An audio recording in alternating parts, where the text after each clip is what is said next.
বন্ধুরা, আজকে তোমাদের শোনাবো 24 সালে মুক্তি পাওয়া দক্ষিণ কোরিয়ার হরর মুভি এক্সময়ের গল্প। প্রথমে বলে রাখি, ছবিটি দেখার জন্য অনেক সাহস নিয়ে তোমাদের বসতে হবে। মুভিটি আইএমডিবি রেটিং হলো 10-এর মধ্যে 7.2, সুতরাং বুঝতেই পারছো যে ছবিটি কতটা সুন্দর। সুতরাং কথা না বাড়িয়ে সোজাসুজি চলে যাই মুভিটিতে, কারণ তোমরা এর জন্য অপেক্ষা করে আছো। তো মুভিটির শুরুতেই আমরা দেখতে পাই দুজন সামানকে, যাদের মধ্যে সিনিয়র হচ্ছেন হোয়ারিং এবং জুনিয়র হচ্ছেন বঙ্গিল। তার প্লেনে করে এলে অর্থাৎ লস অ্যাঞ্জেলেস যাচ্ছিলেন। এয়ারপোর্টে তাদের একজন ধনাঢ্য কোরিয়ান মার্কিন পার্কের হিসাবরক্ষক রিসিভ করেন। তিনি বলেন পার্ক একজন কোরিয়ান মার্কিন ব্যবসায়ী। তিনি অনেক আগে স্থায়ীভাবে আমেরিকায় থাকেন। তাদেরকে একটি হাসপাতালে পার্কের বউয়ের সাথে পরিচিত করানো হয়। হিসাবরক্ষক পার্কের বউকে বুঝিয়ে দেন যে তাদেরকে কেন এখানে আনা হয়েছে। পার্কের বউ এসব সামান রিচুয়ালে বিশ্বাস না করলেও পরিস্থিতি এতটাই খারাপ যে তাকে ইনাদের সাহায্য নিতেই হয়। এরপর সামানরা ওনার ছেলেকে পরীক্ষা করেন আর বুঝতে পারেন যে পার্কের ছেলে এক রহস্যময় রোগে ভুগছেন, যা আসলে ঠিক হতে দিচ্ছে না, যার কারণে সামানদেরকে এখানে আনা হয়েছে। এরপর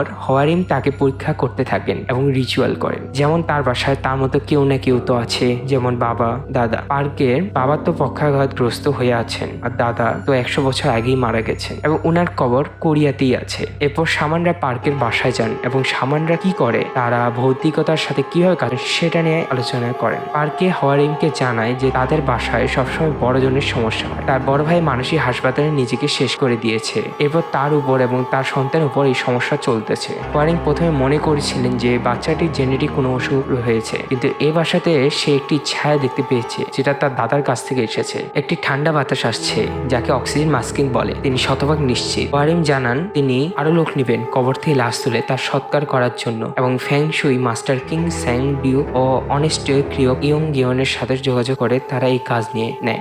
এদিকে একটি পরিবারের দাদির কবর হয়ে যাওয়ার পর বাচ্চাদের স্বপ্নে দেখা করতে থাকে। সেখানে স্যাং ডিউক ও ইয়ন গিয়ন কবর থেকে লাশ তুলে সৎকার করার জন্য চান। স্যাং ডিউক দেখতে পান যে দাদির দাঁত কেউ তুলে রেখেছে। পরে সেটি সহ আবার সৎকার করা হয়। এখন হোয়ারিং এবং বঙ্গিল কিম সং ডিউক ও ইয়ন গিয়নের সাথে দেখা করেন এবং পার্কের কেসটি নিয়ে আলোচনা করেন। অন্যদিকে পার্ক দাদার কবর খনন করে লাশটি তোলার বিষয়টি পরিবারকে জানান। আর 500 মিলিয়ন কোরিয়ান ওনে হোয়ারিম এবং তার দলের সাথে তার দাদার লাশকে কবর থেকে তোলার এবং সৎকার করার চুক্তিটি করেন। এরপর কিং স্যাং পার্কের দাদার বিষয়ে বিস্তারিত জেনে নেন। পার্ক অনেস্টের ক্রিয়ার কাজটি গোপনীয়তার সাথে এবং খুব তাড়াতাড়ি করার জন্য অনুরোধ করেন। পার্কের দাদার কবরটি কোরিয়ার সীমান্ত ঘেঁষে এক পাহাড়ের উপরে। স্যাং ডিউক বুঝতে পারে না কবরে এত সাধারণ কেন। পার্ক বলেন এই কবর চোরের হাত থেকে রক্ষা করার জন্য কবরটি এত সাধারণ করা হয়েছে, কিন্তু স্যাং ডিউক কাজটি করতে পারবেন না বলেন, কারণ জায়গাটি ভয়ঙ্কর অশুভ, এখানে যে কোনো সময় বিপদ হতে পারে। পরে পার্কের সাথে আলোচনায় তিনি জানান যে এর আগে তার 2টি বাচ্চা মারা গেছে আর এই বাচ্চাটিকে বাঁচানোর জন্য স্যাং ডিউকের কাছে আবেদন জানান। স্যাং ডিউক কিছুই বুঝছিলেন না যে কবরের নাম ফলকে দাদার নামের পরিবর্তে পিছনে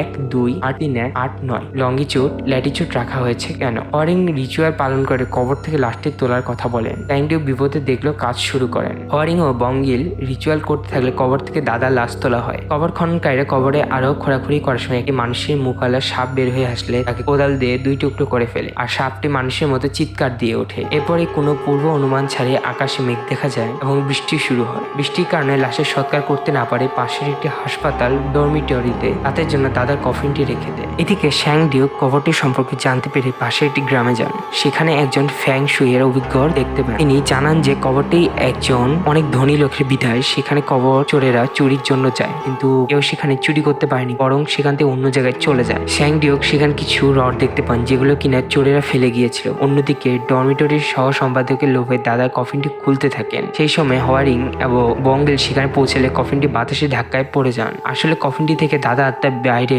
বেরিয়ে আসলে তারা ধাক্কায় তারা পড়ে যান। হোয়ারিং ও বঙ্গলি হাসপাতালে যান চিকিৎসার জন্য, আর হোয়ারিং এর নাক দিয়ে রক্ত পড়তেছিল। পার্কের অসুস্থ বাবা তার বাবার আত্মাকে চিনতে পেরে বাবা বলে ডাকেন। বাবা আসার জন্য জানালা খুলে দিলে বাবা ঘরে ঢোকেন। এরপর বাবার আত্মা ছেলে এবং ছেলের বউকে মেরে ফেলেন, অর্থাৎ পার্কের বাবা মাকে। হোয়ারিং এর পরামর্শে স্যাং ডিউক পার্ককে বাঁচানোর জন্য তার বাড়ির দিকে রওনা দেন এবং হোয়ারিং বংলি এবং ইয়ং গিয়ন রিচুয়াল করে দাদার আত্মাকে কফিনে ঢোকানোর জন্য, কিন্তু আত্মাটি তা না করে বংলির আসর করে তার জানায় যে সে তার ছেলে এবং নাতিকে নিয়ে যাবে। পার্কের দাদার আত্মা স্যাং ডিউক সেজে ফোন দেয়, কিন্তু ঠিক সেই সময় স্যাং ডিউক তাকে বাঁচানোর জন্য দরজায় কড়া নাড়ে। দাদার আত্মা তাকে ভরকায় দিয়ে বলে যে সে নকল, দরজা খুলিও না, বরং জানালা খুলে দাও। আর বুঝতে না পারে জানালা খুললে দাদার আত্মা ঘরে প্রবেশ করে। এদিকে স্যাং ডিউক দরজা খুলে ঘরের ভিতরে আসলে দাদা আদা তার নাতি পার্ককে মেরে ফেলে। পার্ক মারা যাওয়ার আগে বলে যায় যে শিয়াল বাঘের কোমর কেটেছে। হোয়ারিং পার্কার বাচ্চাকে বাঁচানোর জন্য দাদা কফিনটি পুড়িয়ে সৎকার করতে নিয়ে যায়। দাদা তার ঠিকই নাতি ছেলেকে মেরে ফেলার জন্য হাসপাতালে নিয়ে যায়। শ্যাং ডিও পার্কের ফুফুর অনুমতি পেলে কফিনটি পুড়িয়ে ফেলতে বলে। এভাবে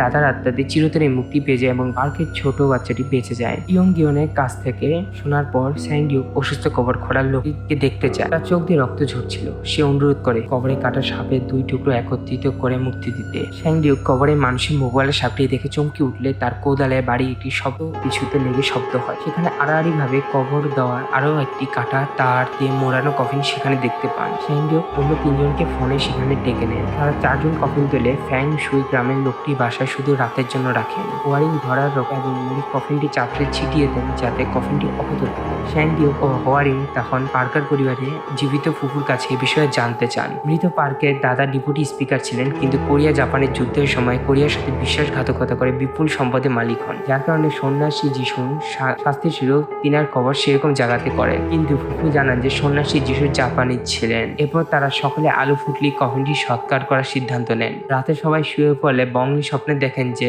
ফ্যাং শুই অভিজ্ঞ লোকটি তার বিছানা উঠে বলছেন সে আমার কলিজা বের করে নিয়েছে আর লাফাচ্ছিলেন। এরপর বংলির ঘুম ভেঙে গেলে সে সবকিছু ঠিক আছে কিনা চেক করার জন্য বের হয়ে পড়ে। সে সবকিছু পরীক্ষা করে দেখতে এক নাগারে পিকদের খোয়ার থেকে চিৎকার শুনে সেদিকে গিয়ে 7 ফুট লম্বা পিশাচকে দেখে যে কিনা টেম্পলে লোকটির মাথা কেটে ফেলেছিল। বংলি ওয়ারিংকে ডেকে আনলে দুজনে দেখেন যে কফিনটি ভেঙে চুরে গিয়েছে। কাটা তারগুলো সব ছড়িয়ে ছিটিয়ে আছে এবং ঘরের চাঁদের মাঝে অনেক বড় গর্ত হয়েছে। বংলি সবাইকে জাগানোর জন্য চায়। এদিকে ওয়ারিং ঘরটিতে একাই থাকে। তিনি কফিনে একটি জাপানি জেনারেল লোহার মাছ দেখেন। সেই সময় খোলা দরজা 7 ফুট লম্বা পিশাচটিকে ওয়ারিং দেখে পান। পিশাচ বলে যে দরজা তো বন্ধ ছিল, আমি আমার হেলমেট নিতে এসেছি, এখানে কি কোনো মানুষ এসেছে? ওয়ারিং হাত জোর করে মাটিতে পড়ে গিয়ে বলে আমি আপনার সহকারী। পিশাচ তখন শত্রু প্রধানের কাটা মাথা ছুঁড়ে ফেলে আর জানতে চায় যে তুমি কি মিষ্টি মাছ এনেছো? ওয়ারিং বুঝতে পারে যে সে যে ভুল হয়েছে, কিন্তু বলে যে মিষ্টি মাছ এনেছি। পিশাচটির সন্দেহ হয় অগ্রিমের অগোচরে তার পাশে দাঁড়িয়ে বলে যে তুমি একজন মানুষ। ওয়ারিং দৌড়ে ঘর থেকে বেরিয়ে গেলে পিশাচ তার পিছু আসলেই বঙ্গিল ধারানো অস্ত্র দিয়ে আঘাত করে, কিন্তু পিশাচ এর তাতে কিছুই হয় না, বরং তার হাতই বঙ্গিলের পেটে ঢুকে তাকে ফেলে দেয়। ওয়ারিং প্যাগোডো সিঁড়িতে অবস্থান নেওয়ার কারণে তাকে ধরতে না পারে পিশাচটি আগুনে গোলা হয়ে আকাশে কিছুক্ষণ উড়াউড়ি করে তার কবরের দিকে চলে যায়। বঙ্গিল সহ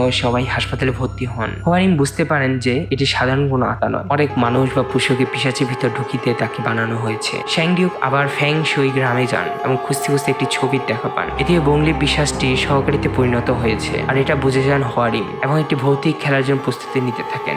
শ্যাং ডিউক একটি রড না পাওয়া সেটি খুঁজতে কবর দিতে আবার যান। এদিকে ওয়ারিং ও বংলির আত্মীয়রা ঘুমন্ত বংলির সামনে বিভিন্ন খাবার নিয়ে কথা বলতে থাকেন। এগুলো শুনতেই বংলি বলে যে তোমরা কি মিষ্টি মাছও এনেছো? অর্থাৎ পিশাচটি বংলিকে ভর করে আছে। ওয়ারিং বংলিকে তুমি এখন কোথায় আছো বলে উত্তর অক্ষাংশ ও দ্রাঘিমাংশ 3 8 3 4 1 7 1 2 8 3 1 8 9 বলতে থাকে। কবরটি খোঁড়ার সময় মাটি খসে পড়লে শ্যান্ডিও পিশাচটি সেখানে দেখতে পান, কিন্তু দিনে আলোয় থাকায় তিনি বেঁচে যান। শ্যান্ডিও ইয়নকে জানান যে পিশাচটি এখন তার প্রকৃত জায়গা অক্ষাংশ ও দ্রাঘিমাংশ নয়তে আছে। 2 কোরিয়ার মানচিত্রেও একসাথে বাঘের মতো লাগে দেখতে। জাপানিজরা পিছন থেকে এই বাঘের একটি ওয়েস্ট ভেঙে দিয়েছে। এখন পিশাচটি যেখানে আছে সেটিও কবরের নামফলকের পিছনের দিকে একটি লোহার দ্বন্দ্ব শ্যান্ডিও খুঁজে পাননি। ওই দ্বন্দ্বটি খুঁজে না পেলে বংলিকেও সুস্থ করা যাবে না। সেজন্য তারা ঠিক করেন যে ওয়ারিং বড় গাছটির পিছে থেকে পিশাচটিকে ব্যস্ত রাখবেন এবং শ্যাংডিউক ও ইয়ন কবর থেকে সেটা খুঁজে বার করবেন। এদিকে বংলির শরীর যেহেতু জহু জিং ট্যাটু থাকার কারণে পিশাচটি তার কোনো ক্ষতি করতে পারেনি। সেজন্য তারা 3 জন সমস্ত শরীরে একই ধরনের অক্ষর লিখে নেয় ও টাটকা মাছ ও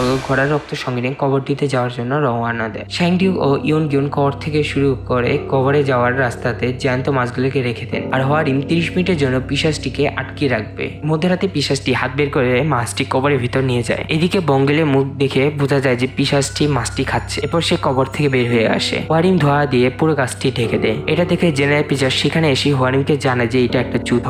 নিজের বিষয়ে বলতে থাকে, জিশন কি করেছে কিভাবে করেছে সব বলতে থাকে, কিন্তু আকস্মিক জেনারেল ফাত্তি বুঝে যায়। জেনারেল ওয়ারিং এর উপর হামলা করে দেন, কিন্তু তার দাদির আত্মা এসে তাকে বাঁচিয়ে নেয়। জেনারেল তখন আগুনে গোলায় আকাশে উঠতে থাকে এবং শ্যাংডিউককে কবরে দেখতে পায় সেখানে নেমে আসে আর তার পেটের মধ্যে হাত ঢুকিয়ে দেয় লিভার বের করে আনার জন্য। ওয়ারিং ও ইয়ং ঘোড়ার রক্ত জেনারেল গায়ে ছিটিয়ে দিতে থাকে। এতে পিশাচ সাময়িক থেমে যান, কিন্তু তার কিছুই হয় নাই। আর এখানেই মূল কাহিনীটি প্রকাশ পায়। আসলে যিশু জানতো যে কোরিয়াকে ভাগ করা রডগুলো তো যে কেউ খুঁজে বের করতে পারে, তাই সে একটি রড 10,000 মানুষের হত্যাকারী জেনারেলের মধ্যে একটি রড ঢুকিয়ে দিয়েছিলেন যাতে কেউ সেটি খুঁজে না পায়। আর মৃত পার্কের দাদা কবরটি জেনারেলের কবরের উপরে করেছিলেন যেন কেউ এটা বুঝতে না পারে। শ্যান্ডিও তার উপস্থিত বুদ্ধি এটা বুঝেছিলেন যে জেনারেল নিজেই সেই ফাইনাল রড। এরপর তিনি কাঠের হাতিয়ারটিতে নিজের পেটকে বের হওয়ার রক্ত লাগিয়ে জেনারেলকে আঘাত করেন এবং শেষ পর্যন্ত পিশাচটিকে মারতে সক্ষম হন। আর বঙ্গেলও মুক্তি পেয়ে যান। শেষ পর্যন্ত সবাই শ্যাং ডিউকের মেয়ের বিয়ের অনুষ্ঠানে উপস্থিত হন। আশা করি তোমাদের সবারই